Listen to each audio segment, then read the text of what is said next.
Full house today, unbelievable. Could you move over a tiny bit over there in order to help another few people come in? You okay, everybody take a seat. And we're in the middle of a mimer that we started where the mimer describes the idea of Rachel's beauty. Rachel referring to the Jewish people, and the quote from the Song of Songs where it says, Im lo Teid'i Lach, if you won't know, if you won't have that, Hayafa banashim, the most beautiful amongst the women, that refers to the Jewish people, and the Torah describes beauty with two descriptions. Beauty of form, which refers to the limbs in the right proportion and the right place. And then there's Yifas Ma'eh, which is the beauty of look, which is the charm, the complexion, the charisma, all those things. And the pasuk says V'Rachel hoisei Yifas Torah Yifas Ma'eh, and we said that Rachel refers to a sheep, which refers to subjugation. And we explained in great length that subjugation doesn't mean that you're nothing, but subjugation means the ability to be in sync, the ability to be included, the ability not to be stuck in your own ego and be a part of something greater. And this something greater is being one with God. And that causes a person to be beautiful both in limbs. What does limbs mean? Limbs is what we discussed yesterday, and we even then tried to turn it into a shorts, but it was 1 minute and 6 seconds, so it didn't go on to the shorts. This is a good thing. Thank you for putting it on to the Instagram. Now, what does it mean, limbs? Limbs refers to Hashem's attributes. Hashem's attributes, that refers to intellect, emotions, and our task in this world is to be in sync with God. And that's the ultimate beauty. The ultimate beauty is that when my hands become a chariot for God's hands. So when I give tzedakah, I create the Yud Kei Vav Kei, as we said in the name of the Arizal. The Yud is the coin, the Hey is the five fingers, the Vav is the arm, and the Hey. But again, we're not talking about it in such an external way. That's the way, the metaphoric way that Kabbalah explains it. But really, if you learn a tiny bit deeper and you want to understand it, you'll see that every limb actually, that's the idea. There's a reason why the coin is the Yud, and why the lower Hey is the poor person's hand. But the major idea is not that it's just something cool, Yud Kei Vav Kei. The idea is that my hands then become a conduit to God's hands. My hands then become God's hands. I become in sync with the Creator when I do mitzvahs.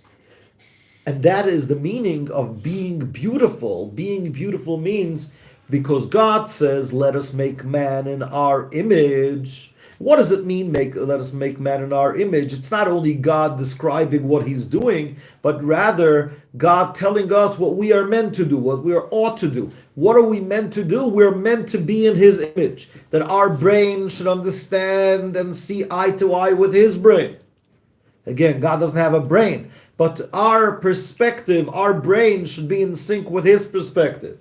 One of the psukim that talks about Mashiach says, Ayin Yiru. Mashiach is going to come. We're going to see eye to eye with God. What does it mean to see eye to eye with God? Just like the way God looks at the world, that's the way we're going to look at the world. Our hands should be a chariot to God's hands. Our heart, our compassion. We see it nowadays. Some people are very compassionate about, but everybody with their opinions. Let's not go into the politics over here, but their opinion, everyone is compassionate. The question is if you're compassionate to the same people that God is compassionate for, or you're compassionate. I saw that today they were very upset, a few people, that because there's so many people in the jails now, because we caught so many terrorists, so they say that they don't really get their rights in jail. Okay, I hear that. But the question is my compassion aligned with the divine compassion? And so on and so forth. And that's the meaning of beautiful limbs. Beautiful limbs is the idea that everything is in its right size, in its right dose. I have the right love, I have the right gvura, I'm appalled by the things that God is appalled by. I am compassionate about the things that God is compassionate. I love the things that God loves. I am in sync with God. That is the idea of being beautiful of limbs, everything in the right size. I'm perfect, beautiful, no blemish. Everything about me is perfect. The question now is, what does it mean beautiful of look? What does it mean beautiful of look? If what could be more beautiful than beautiful of limbs? So I'm doing everything right. Not only I'm doing everything right, I am also my love, my fear, my compassion, my endurance, my hod, my yesod, my malchus, everything is aligned. What's still needed?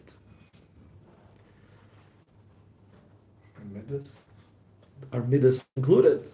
Our midas is also one of the midas. So that's what we're going to talk today. What does it mean to be beautiful of look? That's the idea of our class today. You're perfect, but something is still missing. It look beautiful, but where's the charisma? Where's the charm? Where's the passion? Where's the chen? Where's the vitality? Everything is okay. Everything is okay. It's like, what's wrong? You take a picture, you look at that person, they check all the boxes. But where's your passion? Where's your charisma? What does charisma mean? What is charisma? Guys, let me ask you a question. I already asked this question in the first class that we didn't post on YouTube for obvious reasons. No, guys, if we're going to post everything on YouTube, people won't feel a need to come to yeshiva. So we have to have, like, from time to time, like those best classes, just delete off YouTube. Come here. To come to get like the inside juice. But what is missing? What is missing of a person that has everything on the checklist, everything is perfect, but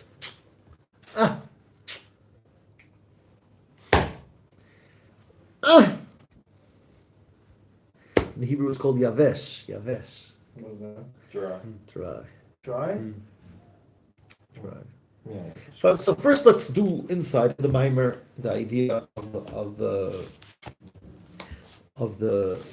first half, and then we're going to talk about the second half. So the first half again was the idea of beautiful of limbs, and the way to do that is through the rochel, being like a sheep, being subservient, being the ability to let go of your ego, and that's the way that you could actually make God dwell that you could cause God to dwell within you, within your limbs, just like the Mishkan. What is the Mishkan? The Mishkan is the even the floor of the Mishkan is a part of the Mishkan. And what is the floor? Floor is the idea that you step on the floor.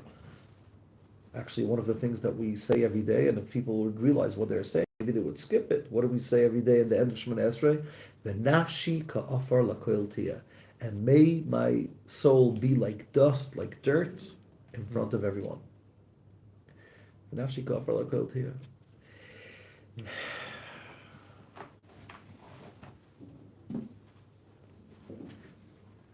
Nowadays, we don't like these words, huh? What do I mean? I'm asking Hashem, so everybody should step on me?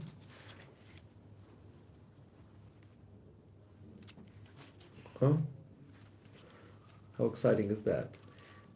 It comes right after we should trace after your mitzvah, I believe. Right. That's where it is. But the idea is that when you're really like dust, no one feels a need to step on you.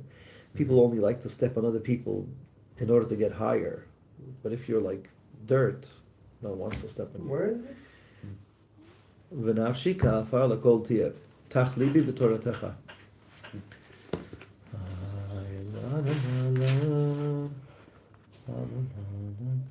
Unbelievable. His sitter took it out. Nah, okay.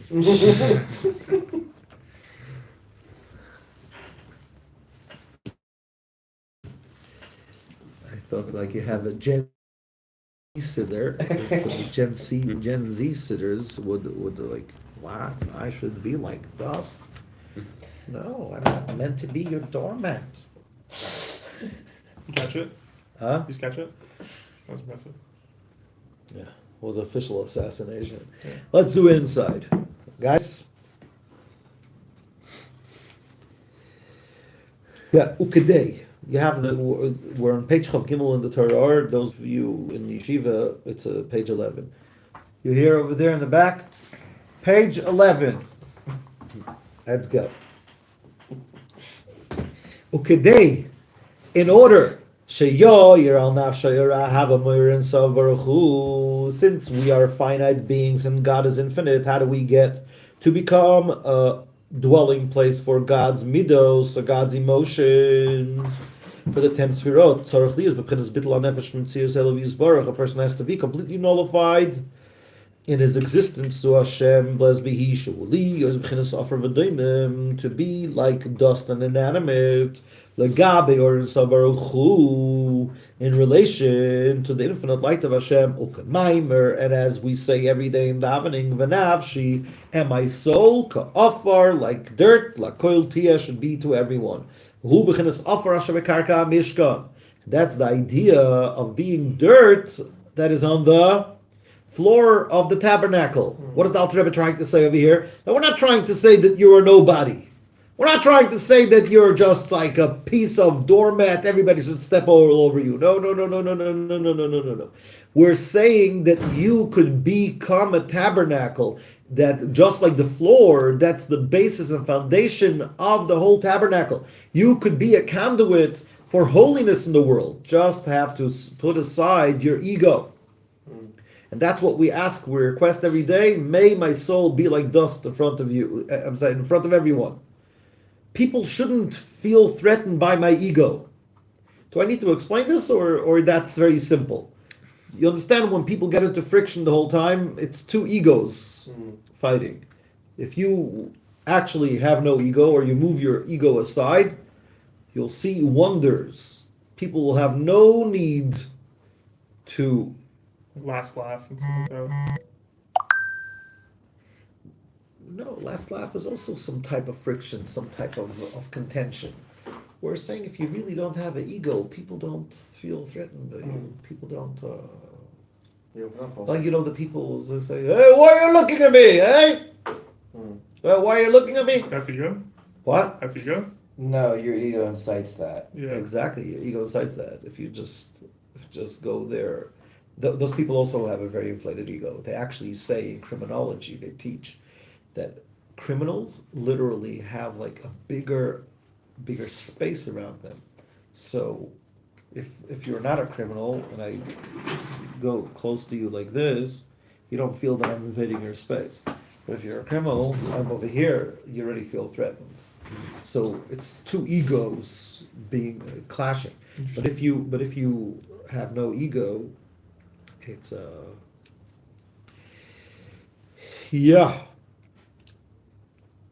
very, very good. Where are we? Ukemaimer. You have it? The line that starts with the word lagabe? Ukemaimer. And as we say in davening, v'nafshiyeh, my soul kafar l'kol tiyeh, should be like dirt in front of everyone. That's the idea of the dirt that is on the bottom of the Mishkan. And through this, through what? Through moving aside your ego, Teid'i and nafshoy, the soul will be machoin,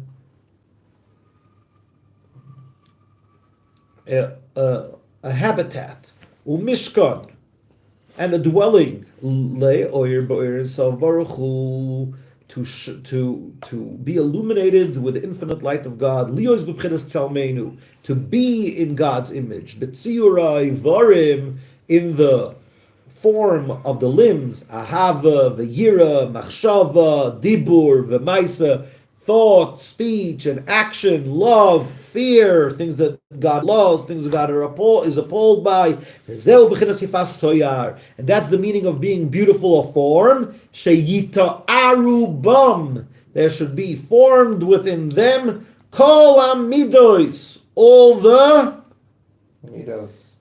the emotions, bishlei musam, completely, ubeyafyan, and in their beauty, kemoy shehem l'mayla, just like they are above. That's the meaning of Rachel being beautiful of law of form. The idea of becoming beautiful of form in spirituality is that's through the idea of Rachel. That a sheep is silent in front of the people that shear her. So in order that a person should be able to be a dwelling and a conduit to God, he needs a lot of the Rachel to move your side, your ego. And Rachel represents the Malchus, which represents a sheep, which a sheep is silent in front of those that shear her. She doesn't try to kick, it's just a sheep.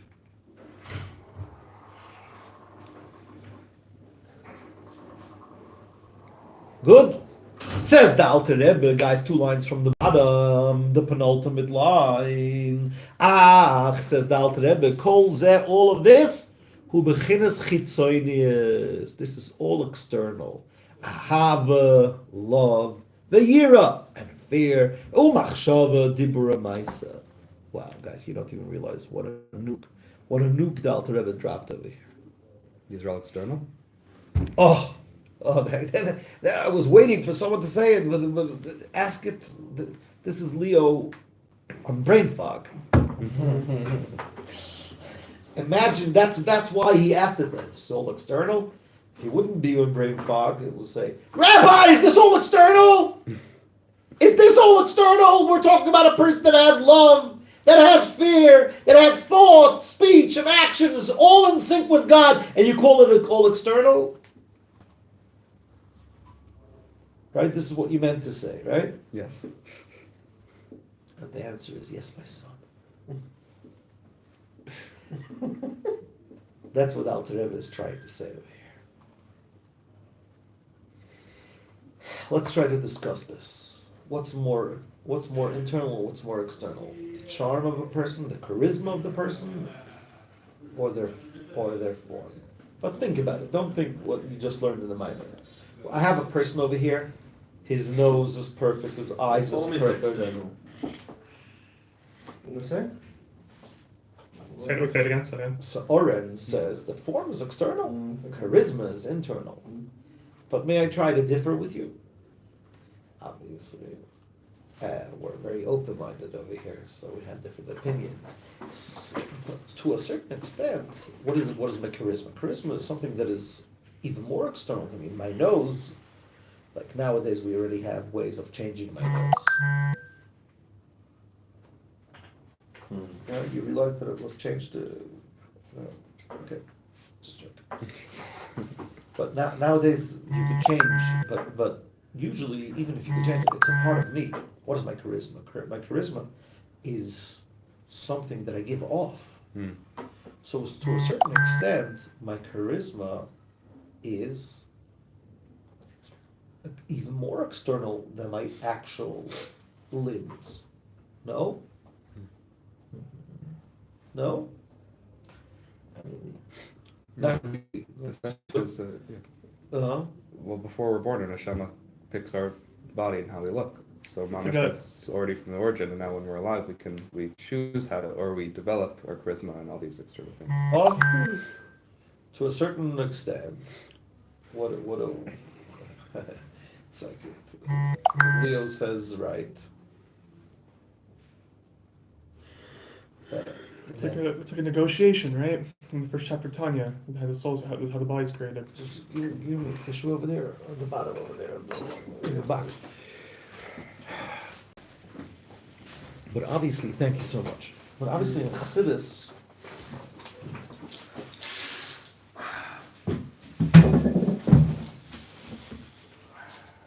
Wait, one more. Right here. Let's do that one. In Chassidus, we always understand, and both are right. You just have to understand how it works. How do we reconcile what Leo just said and what Oren said? Leo comes and says, "Listen, Leo brought in more deeper spiritual things, but without the deep spirituality that our soul chooses how to look. Let's keep it simple. Our body is who we are. like this is a part of me. My charisma is something I could develop. It's something that I give off. On the other hand, Oren also has a point. What is my body? My body is just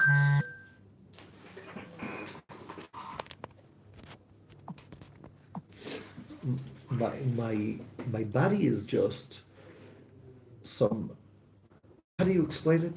Your side of the argument.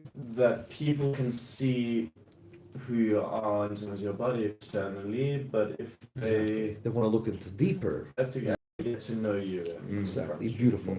So, in order to reconcile what Anne says with what Leo says, in order to make peace over here, we're very into peace. Both are right. And listen to this. This is the way Chassidus explains it. Your charisma is more external, but it stems from somewhere even deeper than your form. Your soul is expressed in your charm and charisma. Your body is more you. You can't really change it. It's very hard to change it. True. But there's sometimes something that is more external that stems from something so much deeper. Let's use a very practical example for that. They say that in interviews or in human communication, body language is really 75 to 80% of the communication. Actually, I learned in college was like 90%. Okay, so there's a machlokes aposkim over Yeah, here. like, There's a machlokes. no, it's very specific. Yeah, it's like there's like all different In Texas A&M, they claim that it's 90%. It makes my point even better. Either way, it's majority. Great, man. Just joking. It's Yeah. fine, but it's a machlokes. Like most probably your updated latest studies. Body language is so much more powerful. Now I want to ask you something. I think this is such a good example because I don't understand. I told you what I think.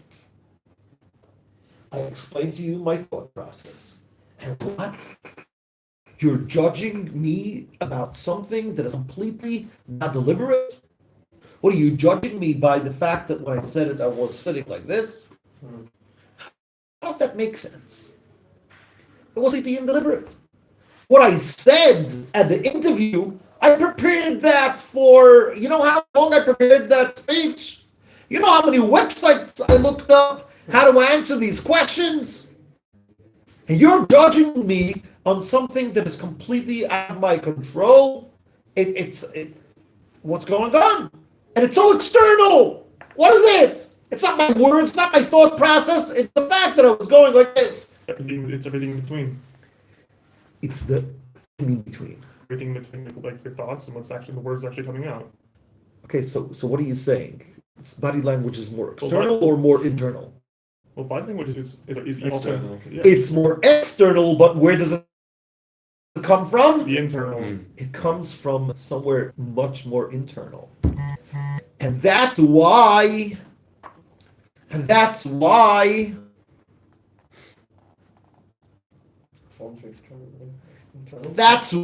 people listen to the body language over the words. Why? Carry more meaning. Because it's indeliberate. Intentional. Because it's not intentional. No, Because it's not intentional, what does that say? That this is really who you are.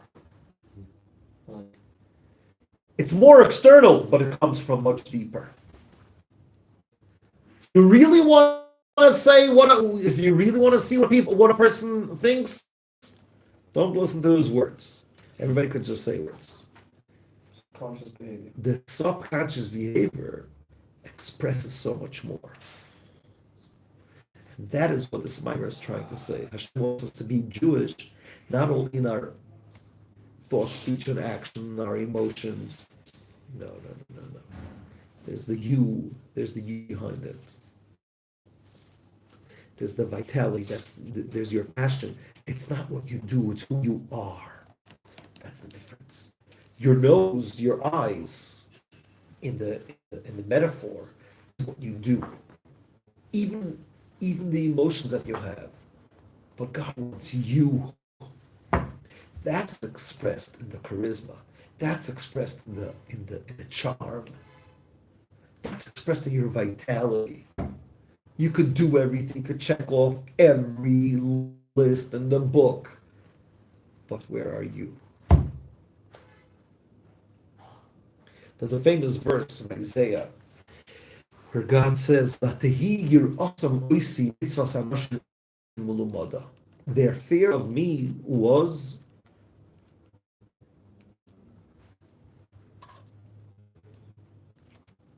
by rote. So even Kitzur Shulchan Aruch, the most basic halacha book in Judaism, what does it say over there? A person has to make sure not to do things out of rote. Some people just like, especially if you grow up from your whole life, you wake up, you put on film, I put on mezuzah. It's like life. Don't do anything for it. But you know what? People don't realize that pasuk doesn't only talk about. That pasuk doesn't even talk about actions. We're talking even about emotions. Vatei yir'atamoti. Their fear of me was. What does it mean their fear of me was? It means that even their emotions were by rote. There's a certain emotion that you have before Rosh Hashanah, a certain emotion that you have before Yom Kippur. It's like everything is by rote. There are people that are so proper, so they express certain emotions on a birthday, and then certain emotions on an anniversary. It's like even the emotions become so plasticky.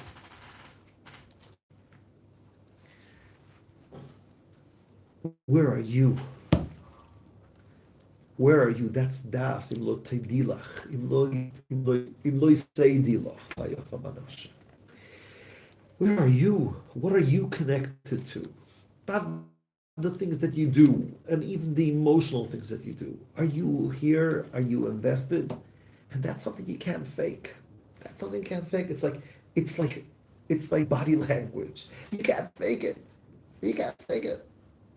Maybe nowadays they teach you how to fake body language, but it doesn't work. It doesn't work. Even people that are very good in body language, take Bibi Netanyahu. It will come out somewhere because it's not deliberate. It's something you choose. It's who you are. That means to be beautiful of look, beautiful of charm.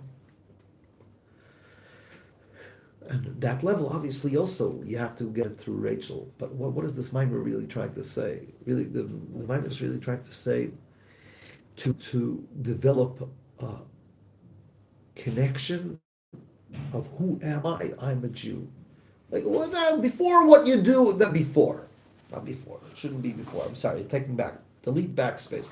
I'm not taking away the word before. That's not the idea. The idea is, besides all the things that you do, who are you? Are you a goy doing Torah mitzvahs? Or you are a Jew? This is who I am.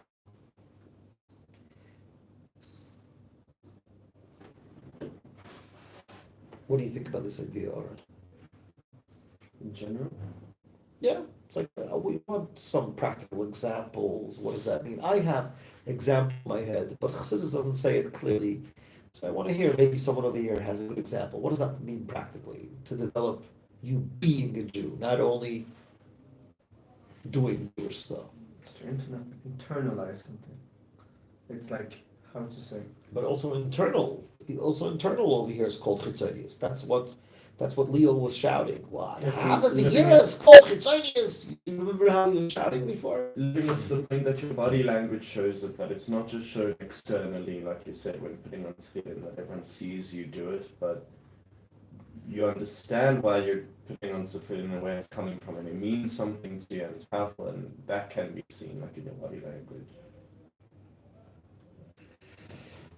That's very similar to what, thank you, that's very similar to, we're talking about internalizing. Anyone else has any other idea what this could mean? I feel like the Amida is a very good example of this, like how you appear when you're davening and how you feel when you're davening can be an indicator either way, meaning it's either you're just doing it by road, we daven, you do But Amida, again, but versus- even the feelings are called over here chitzonius. That's what I'm trying to say. We can't say just internalization or feeling because we're even feelings are a part of form. We're talking about something much deeper. We're talking about charisma. What is charisma? It takes years to develop charisma. Why is it so hard to develop charisma? Or to a certain extent, you can't even develop charisma. If a person will come and say, "Oh, develop charisma," you can't. You have to be a living person. You have to be a certain type of person. You can maybe work on being that type, and then it just expresses itself. So we're guessing, are we saying that our internalization should come from our soul? Now we're talking about something else beyond internalization. It's like when I ran the women's program, I was very against teaching tznius. And people used to ask me why, like for women, this is a very, very important thing. I said, I believe that the colors you're attracted to comes from a very deep place in you. But let's say, what's your favorite color? Blue. Blue. Could I convince you that it should be yellow? No. That's actually my least favorite color. Exactly. Yellow is his least favorite color. Could I convince you? But I believe that there's a reason. There's a type of therapy like that they have like 300 colors, and the person over there, the therapist, asks you which color attracts you the most, the second, the third, the fourth, and then they write an analysis on you. I walked in right away, chose a certain color. Says, "Well, you're a teacher, right?"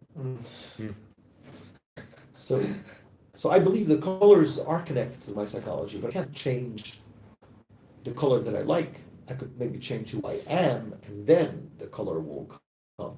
You can't work on charisma. If you are someone, that will express itself in charisma. Also, you can be a psychopath and have charisma. Don't get me wrong. Charisma, I don't want to sound charisma is the thing. I'm just using charisma because it's something that you can't pinpoint. And you can't even work on it. You have to be it. So psychopaths have a certain charisma because they are it, because they're psychopaths, yeah? My main point, I'm not going into now what charisma is, but I'm just trying to say why I use that as an example. Why it says about Esther that Esther was green. She didn't look good. But she had chut shel chesed. She had charm. That's why she was liked by everyone. Everybody thought, including Achashverosh, thought that she's beautiful. So what does that mean in our lives?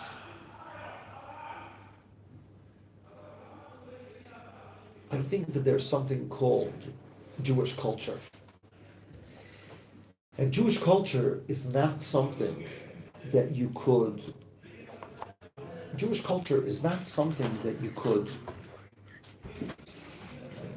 teach even. You can't teach Jewish culture. It's either you got it or you don't. And how do you get it? By being around people that live Judaism. That's the reason why Farbrengens are so important. Well, what's the point of a Farbrengen rabbi? I'm wasting my time. It's not even something that I could write down afterwards and take notes. No one sits in a Farbrengen and takes notes. You know why you don't sit in a Farbrengen and take notes? Because Farbrengens are in order to develop that vitality. Not what you do, and it's not even what the notes you're taking. You could read a book. You don't have to go to a Farbrengen. But in a Farbrengen, that's where you pick up the vitality. You pick up the vibe. doesn't always work, but that's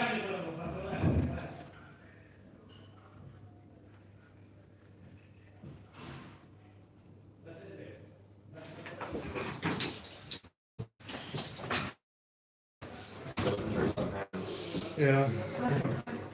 Making me have it's always yelling.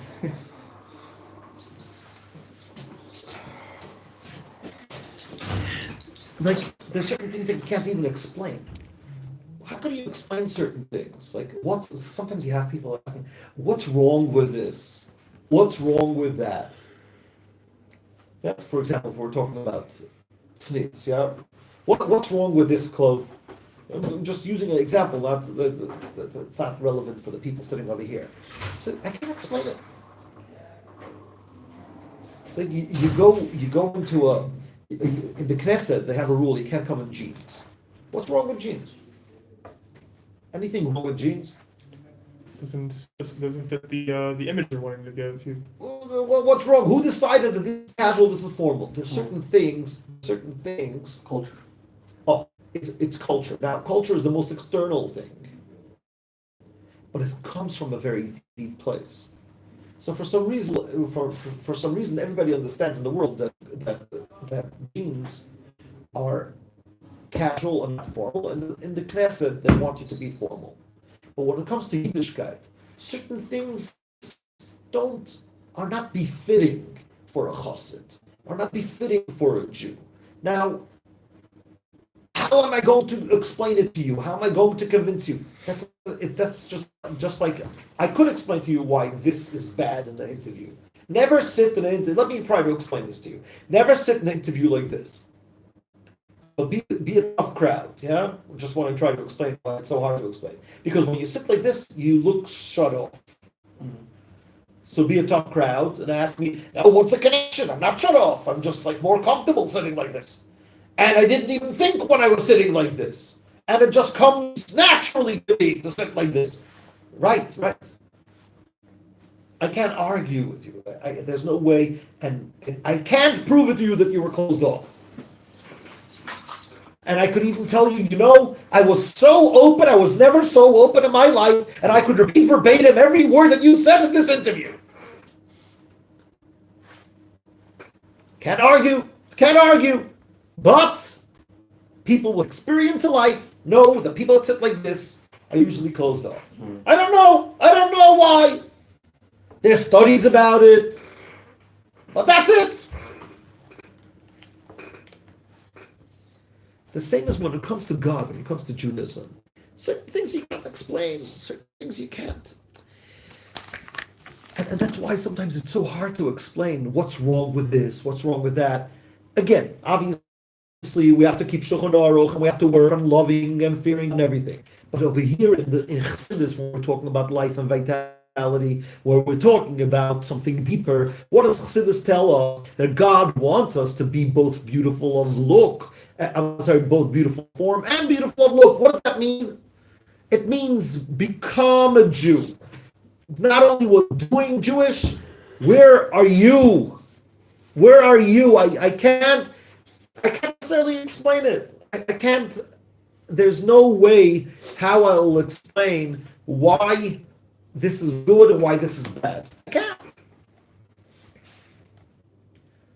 What's wrong? There's a joke about a child from a very wealthy family, and the parents were really interested, trying to get the kid married, but the kid would botch it up. Every date would do something else stupid. But so every date, the father or someone in the family would do the research. What is the mistake that he did on that date? And they told him, listen, from now on, you don't do that. From now on, you don't do that. He had a list of 50 things. The kid also wanted to get married, but he was missing something. The bulb, the light was on, no one was home. The elevator didn't get to the top floor. You know those expressions, yeah? So he had a list of a lot of prohibitions. You're not allowed to do this, you're not allowed to do that, you're not allowed to do that. Great. Finally, he follows all the rules that they gave him, and they come and he gets engaged. And there's the L'chaim, the first celebration of the engagement. He's sitting over there by the front table, and people come and tell him l'chaim. On the table in front of him, there's a vase with a handle. Not a vase. I'm sorry. Carafe was. A jug, a pitcher with a nice crystal jug with some whiskey in it or some wine in it, and there's like a big handle. So when people come and give him mazel tov, he sticks in the handle, and he gives the mazel tov through the handle of the jug. Is that what I'm saying? Yeah. So right away, the father of the girl says, no, something is wrong over here. He calls off the shidduch. He says, no way. He's like, this guy is not. And the whole family of the boy says, oh, whoa, we are ready. Finally, we're successful in getting you engaged. Why did you botch it up? So he says, listen, you never told me I'm not allowed to put it in my hand and get mazel tov through the jug. What's the point of this joke? The joke is there's certain things that if you're not there, you don't get it. And that's why it's important to fabring. That's why it's important to go to homes where you see how a Jewish Shabbos table looks. It's important to get the vibe. It's important to get the culture. There's a culture. Judaism doesn't just have laws. Judaism also has I once saw a group of people going to the beach 2 days before Rosh Hashanah.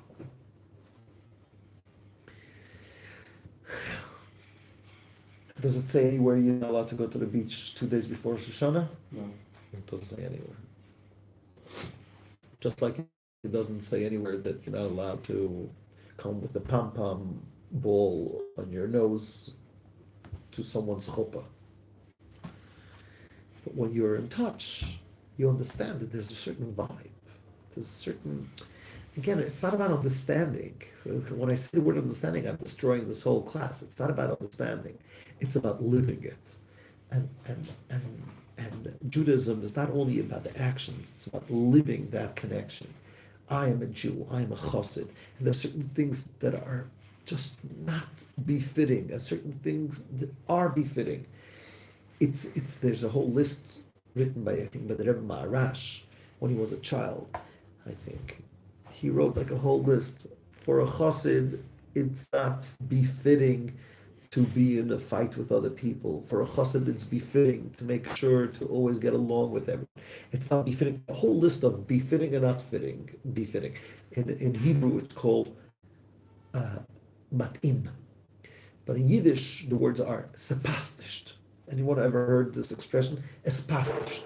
It's not befitting. And the typical question that people always ask, what is this like new category? It's befitting or not befitting? Is it prohibited or permitted? Prohibited or permitted is just like this child over there asking, what? Is there really a prohibition of sticking in your hands through the handle of the vase? Really? There's a prohibition like that? I never heard of that. That's a prohibition. Oh, what's wrong?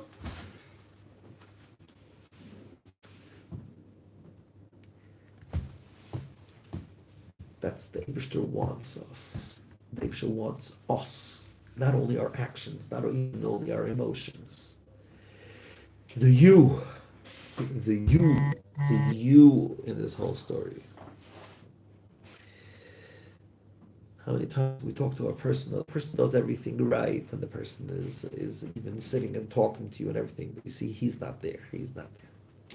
The guy is elsewhere. And that's the charisma, that's the vitality, that's the charm, that's the das. Where are you? Where are you? Are you in this, or you're elsewhere? L'chaim. So these are things you can't even explain. But that's why we're learning Chassidus. Like things that are halacha, we learn halacha class. But what we're talking about beauty, we're talking about charm, we're talking about, let's see inside. All this is external. Then that's love and fear. But internal, that's the will of the heart. The will of the heart, the will of the heart, the passion, desire. Shehu b'chinas ha'orah, and that is a glimmer b'pnimius in Sav Baruch Hu, from the internal of the infinite light of God, blessed be He, the less machshavet fisabeh, that there's no thought that could grasp Him. And with this glimmer from that level, from the internal of the blessed orange of the infinite light, Knesset Yisrael, to the Jewish people, Nikra Yefas Mare, this is called, how's this called? Beauty of look. Shahu Ziv Aklaster Panim, that is the glimmer, the shine of the face. Shalachei Nikra B'Shem Panim, that's why it's called Panim. Shapnimius Misgalboy. Because even though that it's external, the internal is excellent. Kanoi Tzohavu Panav. I don't know, now we don't have it, but back in the day, when a person would become embarrassed, he would become red. Would become white. Nowadays people become red. But over here it says when people would be happy, their face would become yellow. Tzahavu. Tzahov is yellow. Tzahavu Panav. So now, do you have any control on your face becoming yellow? No. But that's the idea. When you love what you do, when you do it with the passion, it's there. The who Indian because of your Hashem Panav Elecha. God will shine His face to you every day in Birkus Kahanim. What do we say? God will shine His face to you. What does it mean, shine? That's the charisma. That's the. I once heard that there was a big rabbi once. The Mishnah says that you have to accept everyone with a nice face. That he used to train himself every day 5 minutes in front of a mirror to have a nice smile to greet people.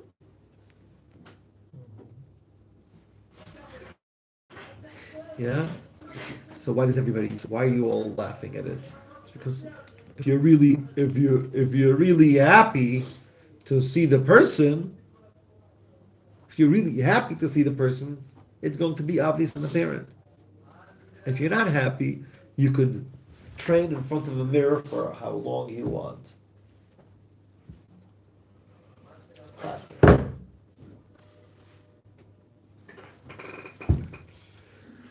That's the vart over here. And that's what it means. In order for the Jewish people to get that level, that is also because of the level of Rachel. Have a beautiful, beautiful day, everyone. Why is everybody so quiet? What? Because it's very early. Okay. Have a beautiful, beautiful day, everyone. Which idea that we said today could make it in